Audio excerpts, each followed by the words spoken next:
কংগ্রেসই যে তৃণমূল যাবে না, তার কারণ হচ্ছে পার্থ চ্যাটার্জি, জ্যোতিপ্রিয় মল্লিকরা অনেকদিন ধরে জেলে ছিলেন মন্ত্রী হিসেবে।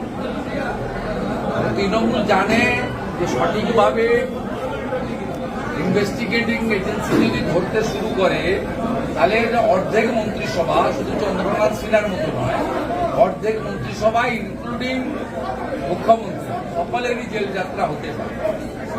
তাই এরা চায় জেলে থেকে সরকার চালানো। আর নরেন্দ্র মোদীজি বলছেন যে একটা সাধারণ রেলের কর্মচারী, সাধারণ চতুর্থ শ্রেণীর কর্মচারী 50 ঘন্টা জেলে থাকলে তার চাকরি চলে যাচ্ছে, আইনে আছে। কিন্তু মন্ত্রী, মুখ্যমন্ত্রী, প্রধানমন্ত্রী এরা বছরের পর বছর জেলে থাকলেও এদের মন্ত্রিত্ব যায় না।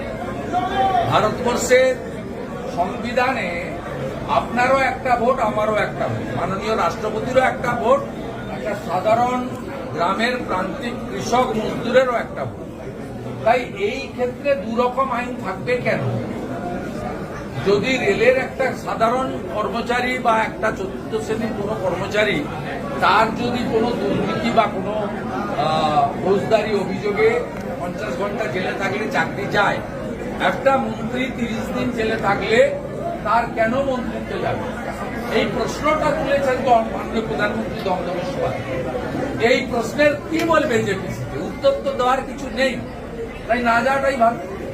তার জন্য আটকাবে। নরেন্দ্র মোদীজি 370-35 রেল হাঁটিয়েছেন, ট্রিপল তালাক হাঁটিয়েছেন, শান্তিপূর্ণভাবে রাম মন্দির করেছেন। নরেন্দ্র মোদীজি ওয়াকফ অ্যামেন্ডমেন্ট বিল পাস করিয়েছেন, one nation one election bill আনছেন। নরেন্দ্র মোদীজি মহিলাদের জন্য রিজার্ভেশন দিয়েছেন লোকসভা বিধানসভায়, যা 29 সাল থেকে কার্যকর হবে। এবং নরেন্দ্র মোদীজির সরকার 30 দিন জেলে থাকলেই মন্ত্রী, মুখ্যমন্ত্রী, প্রধানমন্ত্রী এদের পদ যাবে। এই বিলও 130 সংবিধান সংশোধনী পাস করবে। দেখবি আর জ্বলবি লুচির মতো।